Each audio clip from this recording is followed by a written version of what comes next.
Baik, bismillahirrahmanirrahim. Assalamualaikum warahmatullahi wabarakatuh.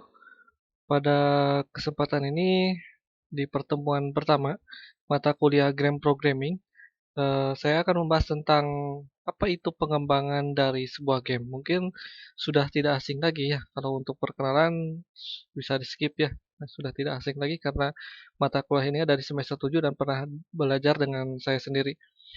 Nah, untuk sistem perkuliahan mata kuliah ini ada 3 SKS, sama aturannya yaitu tugas 20%, UTS 20%, UAS dan absen yaitu 30%.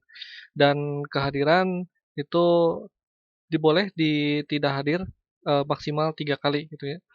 Nah, game itu mungkin sudah tidak asing gitu ya, dan ini merupakan mata kuliah baru di kurikulum yang terbaru. Jadi beberapa dosen juga sama menyesuaikan belajar kembali gitu, belajar kembali dengan mata kuliah yang baru dan memang, eee, belum, mahir semuanya gitu ya.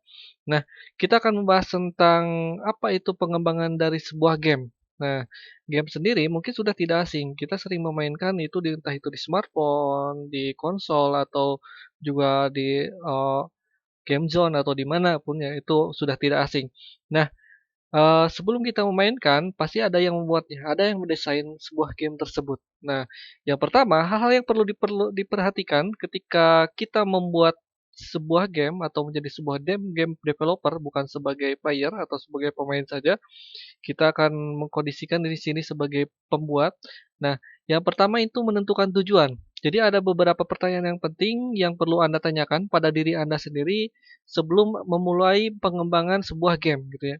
Nah, ini penting. Nah, jadi karena untuk memberikan, Anda tentang apa yang ingin Anda capai dan bagaimana cara yang efisiennya gitu ya. Nah, apa yang ingin Anda lakukan di game tersebut, terus cerita apa. Jadi di setiap game itu, terdapat cerita-cerita tertentu yang memang mendasari, latar dari sebuah game tersebut gitu ya. Terus pengalaman apa yang ingin Anda berikan kepada user, sehingga memang user itu dapat ketagihan ketika memainkan game Anda gitu ya. Terus apa yang Anda inginkan dalam proyek, game ini gitu ya. Jadi, finish-nya atau, tujuan akhirnya itu apa ketika membuat sebuah game ini. Nah, pertama, ketika kita membuat sebuah game, yang perlu diperhatikan itu siapa user yang akan menggunakan game tersebut. Jadi, ini akan menentukan game apa yang akan Anda buat gitu ya. Nah, user akan memainkan game Anda ini dengan cara yang berbeda. Jadi jenis game yang mereka sukai diberi satu kelompok user. Jadi contoh ada user yang memang ditentukan oleh dari gender, entah itu laki-laki atau perempuan, atau mungkin juga ditentukan dari umur ya, ada anak kecil, ada orang dewasa atau orang remaja. Itu menentukan genre game yang akan dibuat gitu ya. Jadi perlu diingat ini boleh saja kita membuat game untuk kelompok user tertentu, tapi ini, hal ini saja ini membatasi keuntungan yang mungkin Anda dapat peroleh. Jadi kadang-kadang ketika kita membuat sebuah game dikhususkan untuk anak-anak, maka game itu ya memang untuk anak-anak. Tapi kalau dibuatkan, khusus untuk game semua umur, maka kita bisa memakai atau kita bisa memberikan pangsa pasar yang lebih besar gitu, entah itu dari anak-anak, dari gender apa saja, atau dari umur berapa saja, itu kita, bisa memberikan game yang memang untuk semua umur, dan itu membatasi gitu. Nah, ada memang, game-game tertentu yang memang tidak dibatasi oleh umur dan memang tidak dibatasi oleh gender gitu ya. Bisa dimainkan oleh entah itu laki-laki atau perempuan atau umur berapapun gitu ya. Nah, beberapa contoh, ini ada game perang seperti mungkin sering dipakai itu game, MOBA ya, ada Mobile Legends itu entah itu laki-laki, perempuan itu sering memainkan dari anak-anak sampai orang dewasa gitu ya. Tapi berbeda lagi ketika kita membuat sebuah game petualangan untuk anak-anak. Nah, itu dikhususkan untuk anak-anak dan tidak mungkin seorang dewasa itu memainkan gitu. Pasti kalau memainkan juga mungkin, cuman untuk memperlihatkan untuk bermain dengan keponakannya atau dengan anaknya sendiri gitu ya, sambil belajar gitu. Nah, itu ditentukan untuk game belajaran gitu ya. Terus ada game untuk anak, wanita dan tidak mungkin kalau seorang anak laki-laki memainkan game Barbie gitu ya, itu tidak akan mungkin. Nah, terus, selain jenis, platform apa yang akan Anda tentukan gitu ya. Jadi game untuk platform yang berbeda-beda. Nah, sebelum memasuki proses pengembang game, ini sebaiknya tentukan platform yang Anda gunakan, entah itu mobile yang mungkin sekarang sering banyak digunakan gitu ya, entah itu di handphone. Kalau zaman-zaman dulu mungkin sering memakainya ada PS gitu ya, PlayStation atau mungkin juga, game konsol atau mungkin juga dingdong dan macam-macam. Tapi kalau untuk sekarang kebanyakan itu antara PC dan game di mobile atau di handphone ya. Nah, masing-masing pangsa pasar ini sangat kuat. Jadi kadang-kadang ini, satu game dengan game yang lainnya ini saling mengalahkan. Mana yang membuat user nyaman, itu pangsa pasarnya akan lebih tinggi sekali gitu ya. Nah, contohnya game PC. Nah, game PC dengan grafik yang tinggi itu cuma ditentukan untuk mungkin, para user sultan ya, dan tidak semua orang bisa memakai. Tapi kalau seandainya kita membuat sebuah game, platformnya khusus untuk mobile dan game yang memang bisa dipakai mungkin tanda kutip untuk HP-HP kentang gitu ya. Nah, itu pangsa pasarnya akan lebih luas lagi gitu ya. Contohnya seperti ini. Eee, Mobile Legends dengan AOV dari sisi grafik itu bagus AOV, tapi kenapa di, Indonesia itu banyak mendownload Mobile Legends gitu ya. Ya karena apa? Karena support dari platformnya, support dari, handphone-nya. Kebanyakan mungkin untuk handphone-handphone di Indonesia mungkin seperti itu ya. Tapi kalau seandainya, untuk AOV itu tidak semua handphone support gitu ya, untuk grafik yang tinggi gitu ya. Mungkin kalau seandainya settingan grafiknya lebih rendah pun, eee itu akan agak lambat gitu ya. Nah, itu tidak semuanya. Jadi tidak semuanya, bisa dijalankan gitu. Jadi pemilihan platform itu sangat menentukan ketika kita, membuat sebuah game gitu ya. Selain jenis game apa, nah platformnya itu juga apa gitu ya. Nah, terus menentukan genre. Nah, ini genre ini sangat, ditentukan ya. Jadi game Anda yang akan Anda buat ini bagaimana pengembangan genrenya, seperti FPS, ada platformer, RPG, ada game sosial, dan yang lainnya gitu ya. Jadi salah satu hal yang perlu Anda pertimbangkan dalam menentukan genre ini adalah rancangan UI ya, atau user interface. Nah, yang di sini ini bergantung pada kompleksitas kontrol, misalnya UI untuk FPS atau RPG. Nah, ini menentukan bagaimana kalau untuk game balap mungkin kalau seandainya di dalam Android mungkin bisa digeser-geser pakai pakai, penggeseran entah itu kontrol pakai sentuhan atau menggeser handphone gitu ya. Nah, pakai seismograph atau apa gitu ya. Terus ada lagi game tembak-tembakan. Nah, game tembak-tembakan mungkin kalau seandainya di dalam platform di game zone ya, mungkin khusus khusus seperti, senapan gitu ya. Nah, itu menentukan kontrolnya seperti apa. Jadi ditentukan kalau game balap ya mungkin kalau di game zone mungkin ada setirnya, ada apanya, dan itu menentukan. Nah, selain itu, pertimbangan ketika di analog apakah, perlu direkam gitu ya, seperti teks apabila genre menggunakan analog atau mungkin hal-hal yang lain gitu ya, seperti ada dialognya khusus untuk ceritanya gitu ya, atau mungkin juga menentukan hal-hal yang lain gitu ya. Jadi kadang-kadang ketika kita memainkan sebuah game balap, nah ada yang balapnya tentang, ceritanya tentang kejar-kejaran polisi, ada yang balapnya plus racing gitu ya. Nah itu ceritanya menentukan di sana gitu ya. Kadang-kadang, ada cerita-cerita tertentu. Jadi selain kontrol, terus cerita, di sana juga menentukan, genre itu menentukan apa yang akan Anda buat gitu ya. Nah, terus pertimbangan selanjutnya ini adalah action dalam game. Nah, dalam RPG seperti combat gitu ya, Anda perlu merasakan combat yang apakah turn based atau free gitu ya, atau jika tidak memiliki combat system, jadi dalam, hal yang lain seperti misalnya memecahkan puzzle gitu, itu beda lagi. Nah, dalam hal ini, dalam segi kontrol ini, hal-hal yang ini sering ditentukan gitu ya. Jadi apakah mudah digunakan atau, kontrolnya menggunakan game tersebut memberikan pengalaman yang menyenangkan atau tidak sama sekali gitu ya. Nah, terus menentukan pilihan yang dapat diambil oleh player. Nah, ini secara umum Anda perlu membuat agar player memiliki pilihan dalam apa yang mereka lakukan dalam game. Jadi pilihan ini sekaligus dapat meningkatkan rasa ingin tahu player. Jadi tentunya semakin banyak pilihan atau yang Anda sediakan ini maka semakin kompleks pula rancangan dalam game. Contohnya dalam sebuah game itu ada tokoh-tokoh tertentu atau ada hero-hero tertentu. Nah, itu si orang player itu bisa memilih hero-hero apa saja yang ditentukan. Nah, itu memberikan pengalaman, oh ternyata dia itu cocok dengan hero ini atau dia itu cocok dengan hero yang ini gitu ya. Semakin banyak hero, maka eee, mereka akan mendapatkan pengalaman yang memang cocoknya di mana gitu ya, enaknya di mana. Jadi lebih nyamannya seperti apa gitu ya. Jadi tidak ditinggalkan kalau seandainya satu hero atau satu tokoh dan dengan satu jenis apa, satu jenis kontrol, satu jenis skill gitu ya, maka itu akan membosankan gitu ya. Berbeda dengan berbagai macam jenis trik dan yang lainnya gitu ya. Nah, terus tentukan tantangannya. Nah, ini, lebih kepada goal-nya gitu ya, lebih kepada levelnya. Jadi, apa tantangan ketika memasuki level ini gitu ya, apa tantangan kita memasuki level yang lainnya. Semakin tinggi semakin tentu semakin tantangannya semakin, rumit gitu ya. Jadi contohnya ini adalah game Mario, di mana gameplay loop-nya ini seperti berlari-lari menghindari jebakan sampai tiang bendera gitu ya. Jadi semakin seni semakin cepat atau semakin ke sini musuhnya semakin banyak, semakin aneh-aneh gitu ya. Dan itu menentukan level-level di sana ya. Nah, terus, berikan insentif pada player.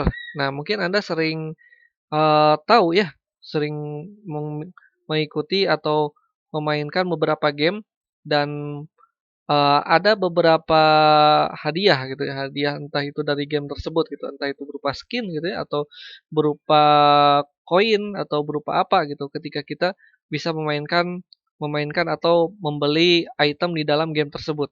Dan itu menyenangkan bagi seorang player ya.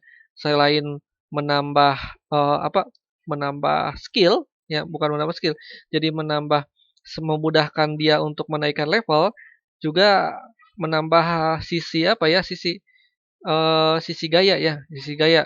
Jadi kepercayaan diri ketika dia memakai game dengan player atau dengan akun yang lebih bagus gitu ya di sana. Nah, ketika semakin banyak event di dalam sebuah game, terus insentif yang diberikan juga sangat menggiurkan bagi player, maka player akan, terus-menerus. Mungkin dia tidak akan mencari level gitu ya. Tapi lebihnya dia itu akan mencari mencari event atau menyelesaikan event tersebut. Supaya apa? Supaya mendapatkan hadiah gitu ya. Jadi hal yang lain itu supaya tidak monoton, terus saja menaikkan level gitu ya. Tapi seandainya levelnya tetap saja di sana terus, mungkin mereka akan bosan. Tapi ketika diberikan hadiah gitu, diberikan hadiah, meskipun dia tidak akan fokus ke level, tapi akan fokus ke hadiah gitu ya. Dan game kita akan terus dimainkan di sana. Nah, terus, seimbangkan tingkat kesulitan. Nah, ini supaya apa, mungkin sudah tidak asing ya, ada rank dalam setiap game itu ada beberapa rank gitu ya.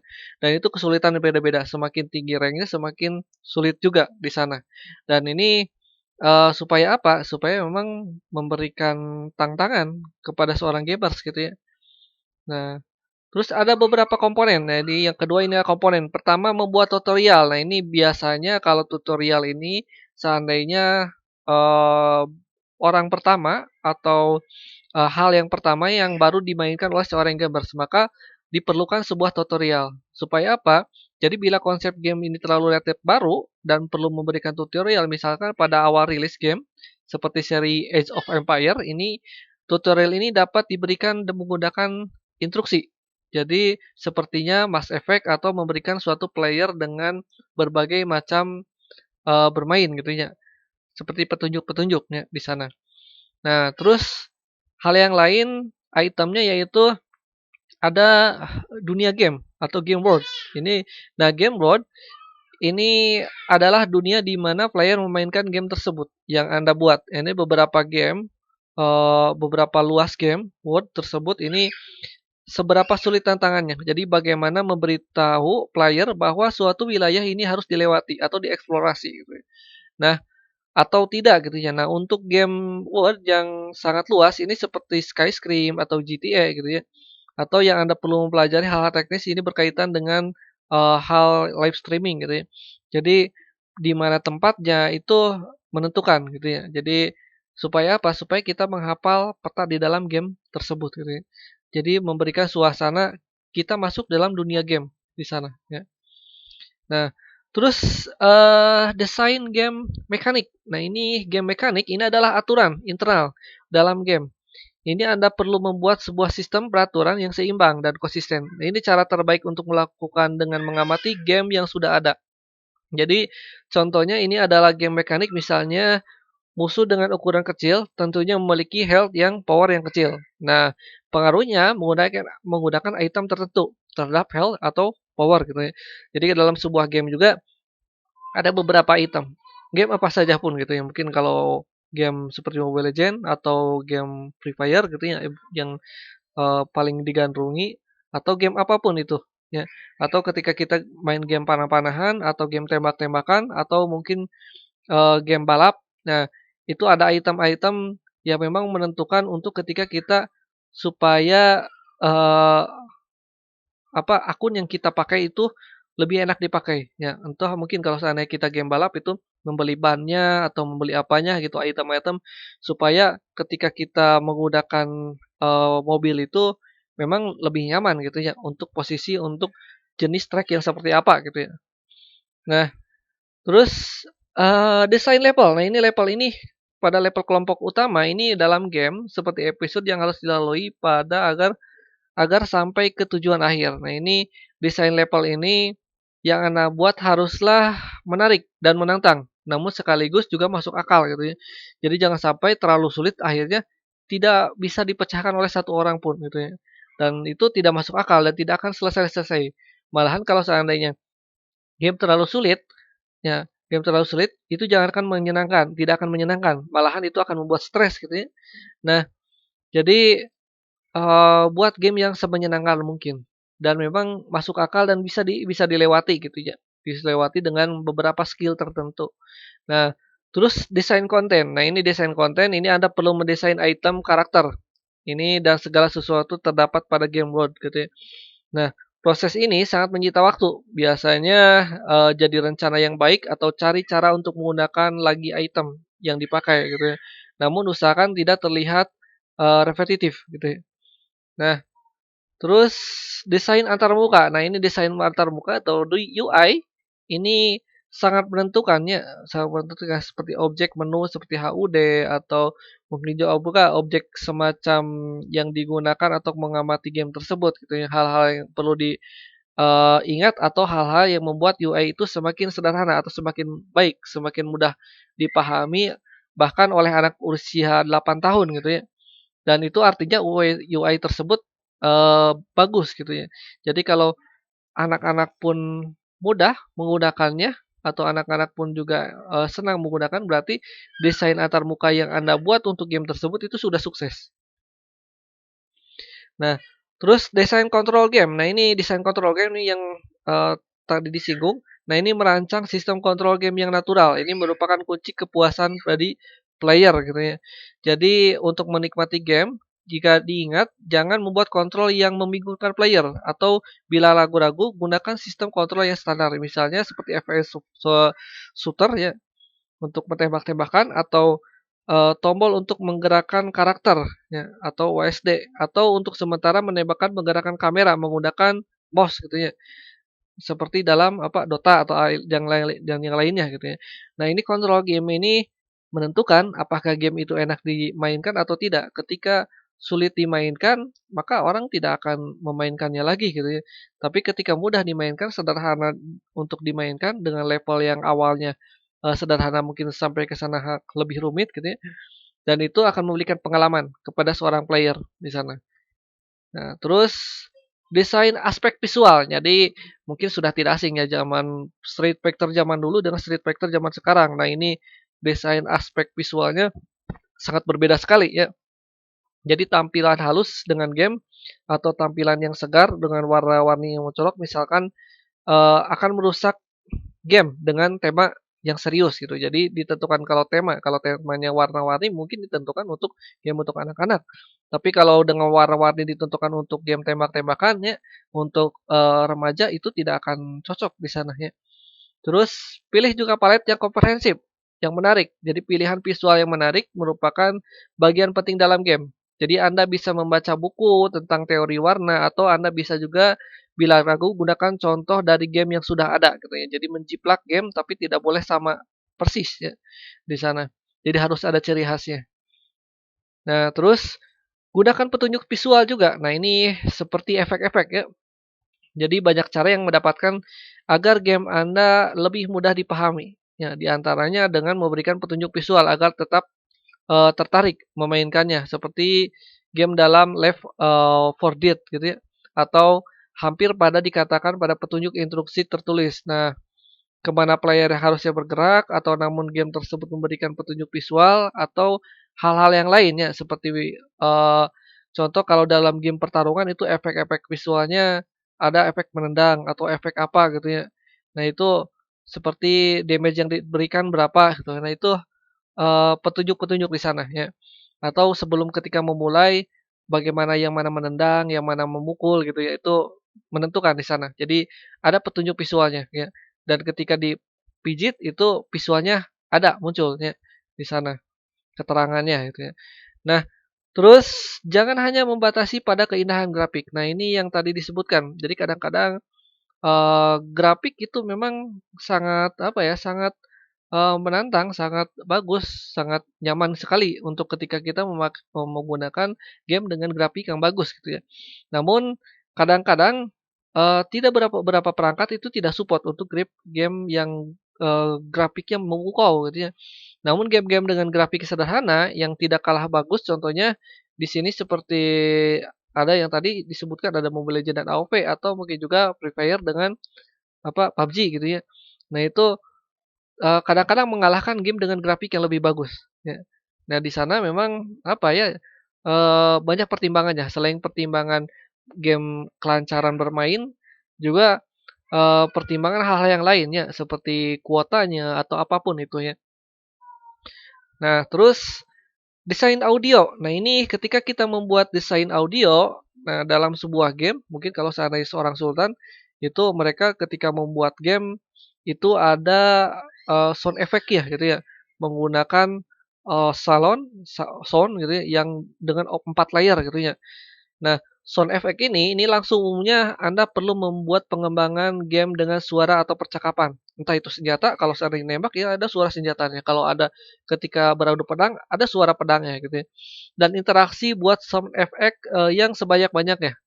Jadi pilihannya sesuai dengan game Anda gitu, yang tidak terdengar repetitif. Nah, terus ada ambient sound, effect. Nah, ambient sound effect ini adalah suara latar belakang, misalnya seperti angin, air, ya, atau petir gitu ya. Nah, ini atau misalnya seperti letusan senjata, bom, atau dalam settingan perang ya, seperti daun jatuh dan yang lainnya. Ini sound effect ini cukup penting karena dapat membuat player ikut merasakan suasana di dalam game tersebut. Jadi jangan sampai hal ini dilupakan gitu ya. Jadi bukan saja tampilan visual secara mata, tapi secara telinga juga mereka akan mendapat pengalaman yang lebih gitu ya, apalagi dengan, eee, suara layer yang memang lebih bagus gitu ya, dengan 4 layer atau berapa layer itu ya. Jadi seperti datang anginnya dari kiri terus sampai keluar ke kanan gitu ya. Jadi seolah-olah memang kita masuk ke dalam game tersebut gitu ya, di sana. Nah, terus usahakan menggunakan hasil karya asli. Nah, ini hasil karya asli ya kadang-kadang disebut sebagai plagiat ya, ada disebut plagiat. Jadi mereka itu, apa ya, meniru gitu, meniru, tapi kontrolnya itu hampir sama gitu ya. Kadang-kadang itu menjadi sebuah masalah juga ya dalam, hak cipta di sana. Nah, ini membuat sound effect yang lebih banyak ini bila membuat, atau merekam sendiri. Tentunya Anda bisa menggunakan sound library yang lebih banyak di internet, namun memungkinkan Anda dapat memperhatikan hal tersebut yang dianggap hasil karya yang memang tidak profesional. Jadi kadang-kadang entah itu ketika membuat sound effect, entah itu ketika membuat kontrol yang hampir sama dengan game yang lain gitu ya, dengan genre yang sama gitu ya. Nah, apabila hal yang sama itu, digunakan maka itu akan menjadi sebuah, apa ya, sebuah masalah di kemudian hari gitu ya. Jadi lebih baik ketika membuat sebuah game dengan beberapa kontrol, beberapa efek suara, kita buat saja efek suara yang kita buat gitu ya. Hampir sama seperti ketika kita nonton film Tom and Jerry ya. Mereka membuat sound effect sendiri ya. Entah suara jatuh ya mereka membuat suara jatuh sendiri ya. Jadi merekam sendiri, jadi tanpa mendownload di internet di sana. Nah, terus jangan lupakan soundtrack. Nah, ini soundtrack juga merupakan bagian penting dalam game. Jadi tidak melupakan kadang-kadang soundtrack mampu mengangkat sebuah game ya, yang sebelumnya tidak dikenal menjadi terkenal gitu ya. Jika Anda dapat merekrut sebuah musisi profesional, ini untuk menciptakan suasana yang mendukung gameplay Anda gitu ya. Jadi ketika mendengar soundtrack tersebut, oh orang yang memainkan game tersebut menjadi semangat gitu ya di sana. Atau menjadi, tertantang ketika menggunakan game tersebut, ketika mendengarkan soundtrack tersebut ya. Terus, nah ide cerita. Nah ide cerita ini konsep yang baik, game, dengan konsep yang tidak terencana dapat menghancurkan penjualan. Jadi ini hal yang penting ya. Eee, Sebelum Anda menggerakkan atau, lebih jauh, pertimbangkan konsep yang Anda buat sepanjang proses pengembangan. Pastikan konsep tersebut cukup kompleks agar dunia game yang Anda buat atau game world yang Anda buat, karakter dan gameplay Anda itu menarik. Contohnya mungkin ini ada dalam Mobile Legends itu ada Odette dan apa, Lancelot gitu ya. Meskipun dalam cerita asli Inggris itu Lancelot itu selingkuh dengan Guinevere ya, ratu kerajaan Inggris ya, sedangkan Odette ini adalah apa, cerita dongeng yang lain gitu ya. Tapi ini dibuat cerita yang berbeda ya, cerita yang berbeda atau entah itu di dalam cerita Final Fantasy dan yang lainnya, mereka mempunyai cerita-cerita sendiri yang kuat gitu ya. Nah, terus menentukan patch game. Nah, ini patch game ini adalah kecepatan atau integritas yang dirasakan player. Nah, saat memainkan game. Yang seperti halnya film atau buku yang bagus, ini menentukan patch game ini sangat berpengaruh penting. Jadi, jangan sampai membuat game yang Anda awalnya sangat menegangkan, kemudian pada bagian-bagian akhir terasa sangat membosankan. Atau sebaliknya gitu ya. Atau sebaliknya. Jadi, usahakan ketika membuat game itu, dari awal sampai akhir itu sangat menyenangkan. Jadi bisa membuat terhibur atau bisa membuat tertantang gitu ya. Nah, terus pelajari juga cerita klasik. Nah, ini kadang-kadang ketika membuat sebuah game itu beberapa game luar gitu ya atau untuk menguasai pangsa pasar luar negeri atau beberapa daerah, mereka memakai atau menggunakan beberapa tokoh dari daerah tersebut. Nah, ini contohnya di dalam Mobile Legends ada Nyi Kidulnya, Kadita gitu atau dalam AoP itu ada Wiro Sableng. Nah, itu dua game ini sengaja supaya apa? Supaya pangsa pasar untuk game tersebut dari Indonesia itu bisa tertarik memainkan game tersebut. Nah, banyak game terkenal ini memanfaatkan cerita klasik. Jadi, Anda bisa mempelajari untuk mengerti apakah dapat menentukan perkembangan game Anda gitu ya. Jadi salah satu cerita klasik seperti jenis monomyth gitu ya atau petualangan seorang tokoh. Nah, ini perjalanan yang dialami seorang tokoh merupakan contoh yang terbaik untuk monomyth gitu ya atau banyak sekali hal yang mungkin sering kita temukan dalam game gitu ya. Nah, terus desain karakter. Nah, ini karakter utama yang dimainkan player ini harus menarik karena hal ini membuat player Anda terlibat ya.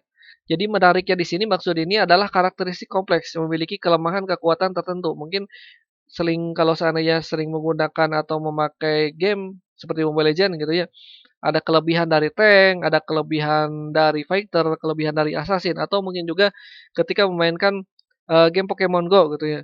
Ada kelebihan dari yang elemen api gitu, elemen api kalah dengan elemen air, terus elemen air kalah dengan listrik gitu ya. Dan itu ada kelemahan kekuatan tertentu, dan ini menjadikan sebuah, pengalaman kepada seorang player ya. Jadi menjadikan sebuah strategi kalau seandainya, eee, ketika seorang lawan menggunakan hero ini ya, atau karakter ini, maka kita harus menghandle dengan karakter untuk untuk counternya di sana gitu ya. Dan itu supaya apa? Supaya menjadi tantangan. Selain tantangan, permainannya juga, itu juga sebagai strategi di sana ya. Nah, terus berikan kesempatan, karakter berkembang. Nah, ini ketika kita contohnya karakter utama yang Anda haruslah mengalami perubahan setiap proses gitu ya. Jadi contoh seperti ini, di dalam game, Pokemon Go ketika kita pertama kali main, game gitu ya, karakter ketika kita menangkap Pokemon paling CP-nya atau combat power-nya itu paling 10 ya, combat power 10. Tapi ketika kita naik levelnya semakin naik level-level sampai level 40, maka kadang-kadang ketika sekali kita nangkap Pokemonnya itu bisa sampai 1000 ya, 1000 combat power-nya itu, eee, perkembangannya itu menentukan ya. Jadi penangkapan hal yang lainnya gitu ya, atau ketika kita, levelnya seperti ini, maka batasan level 10 dalam permainan Pokemon Go gitu ya, ketika kita dalam level 10, maka ketika memaksimalkan power untuk, Pokemon kita paling terbatas ke sana. Tapi semakin naik level, maka power ketika untuk ditambah untuk power Pokemon itu bisa lebih tinggi lagi gitu ya. Jadi ada kesempatan untuk berkembang di sana ya. Jadi semakin tinggi level, maka power yang akan kita upgrade itu batasannya akan semakin tinggi juga ya. Terus pahami karakter dan tokoh tersebut. Nah, ini saat membuat sebuah karakter, Anda satu kecenderungan di mana desain karakter ini tersebut sangat mirip dengan dirinya gitu ya. Jadi hal ini seperti dalam beberapa kasus terbukti ini kurang baik ya. Jadi dirasakan oleh player atau menganggap tidak alami. Jadi kadang-kadang Anda membuat karakter itu mirip sekali dengan diri Anda gitu ya. Jadi buat buat agak agak beda sedikit gitu ya, ada perbedaan atau mempunyai sifat tertentu gitu ya. Atau contoh ketika kita mencomot sebuah karakter klasik seperti Wiro Sableng gitu ya, ya mungkin ada hal-hal yang dibedakan sedikit ya di sana, entah desainnya, entah sifatnya atau apa gitu ya. Dan tidak harus sama ya di sana. Terus buat sesuatu yang berbeda. Nah, ini kecenderungan ketika kurang beragam karakter, utamanya biasanya laki-laki kulit putih, baik hati gitu ya, atau dan sebagainya, kurang sesuai dengan kehidupan nyata, maka memberikan variasi yang tidak saja game menjadi, lebih menariknya, namun sekaligus game ini perbedaan dengan game yang lainnya gitu ya. Jadi contohnya, beberapa sebuah karakter, sebuah game, kecenderungannya ini harus harus beragam ketika kita memakai game tertentu ya. Contoh di sini monster ini di dalam game ini monster, jahat gitu ya. Tapi di dalam game ini monster itu monster yang baik gitu ya. Atau, hal yang lain seperti kita menggunakan atau memakai game CTR, terus ada lagi game Mario Kart gitu ya. Nah, itu harus ada berbedanya ya di sana. Meskipun Mario itu memang punya ciri khas tertentu ya di sana ya. Terus, 7 profesional. Nah, ini pelajari keahlian yang Anda butuhkan. Nah, ini contohnya ketika butuh beberapa keahlian khusus untuk membuat game, maka Anda harus perlu kursus atau sekolah kursus. Namun, Anda juga bisa mempelajari itu sendiri ya, keahlian tersebut antara lain dengan matematika. Nah, karena pada dasarnya sebagian besar game ini adalah berisi persamaan matematik, ya. Jadi Anda tidak suka matematika, tapi Anda suka game gitu ya. Anda tidak suka matematik, tapi, hasil perhitungan matematiknya itu Anda sukai ya. Nah, Anda perlu mempelajari bahasa pemrograman. Jadi contohnya ini adalah, algoritma untuk pemilihan game. Jadi ketika memilih, min, X, Y yang mana, maka akan muncul yang mana. Ini adalah permainan game cakra-cakraan gitu ya. Jadi ini seperti kecerdasan buatan ya. Jadi contohnya ketika Anda memilih X di sini, maka lawan akan memilih nol di sini gitu ya. Atau ketika Anda memilih X di sini, lawan akan ke sini. Terus Anda akan memilih X-nya di pinggir, maka kemungkinan lawannya akan ke sini gitu ya. Jadi supaya memblok memblok tidak sejajar 3 gitu ya. Nah ini, seperti sebuah apa ya, mempelajari sebuah, kecerdasan buatan di sana atau AI-nya ya. Nah terus ada sejumlah sekolah, kursus yang mengajarkan bahasa pemrograman, ini Anda akan memberikan variasi keahlian bagi Anda gitu ya. Jadi untuk, game modern yang mungkin Anda perlu pelajari ini tentang teknik-teknik model 3 dimensi atau animasi atau menggunakan material atau efisien dan sebagainya ya. Nah, terus awali dengan membuat game kecil. Jadi ketika Anda pertama kali belajar game, buatlah game yang sederhana ya, yang kecil ya, yang kecil. Dan itu juga semakin ke sini akan semakin besar ya. Jadi entah itu ada peningkatan grafik, contohnya ada game soccer itu ya, semakin ke sini ada Winning Eleven, terus semakin ke sini ada PS gitu ya. Meskipun berbeda platform atau berbeda perusahaan, mereka ada peningkatan tentang game bola di sini gitu, atau mungkin juga game bola di apa, di Tendo seperti ini, maka ketika game bola di Tendo yang zaman sekarang itu peningkatannya seperti apa, entah itu ada grafiknya, ada kontrolnya, dan hal yang lainnya gitu ya. Terus menjadi developer indie. Nah, ini jika Anda ini mengimplementasikan, maka Anda harus bisa mendeveloper indie gitu. Jadi pertama buat game Flappy Bird gitu ya. Nanti mungkin kesananya akan berkembang dengan game-game yang memang, tentang konsep Flappy Bird tapi dengan tantangan yang lain ya. Terus yang terakhir ini buatlah website. Jadi website ini dan pasukan akun media sosial ini untuk game Anda. Jadi lakukan update secara berkala, biarkan orang lain merasakan terlibat dalam proses tersebut. Jadi jalin juga komunikasi dengan orang-orang yang tertarik atau menggunakan game Anda, supaya apa? Supaya komunikasi atau terjadinya perubahan, update, event, atau hal yang lainnya, itu akan mereka ketahui dan mereka akan tetap tertarik memainkan game game Anda gitu ya. Nah, baik itu saja. Terima kasih atas, perhatiannya. Saya tutup. Wabillahi taufiq wal hidayah. Wassalamualaikum warahmatullahi wabarakatuh.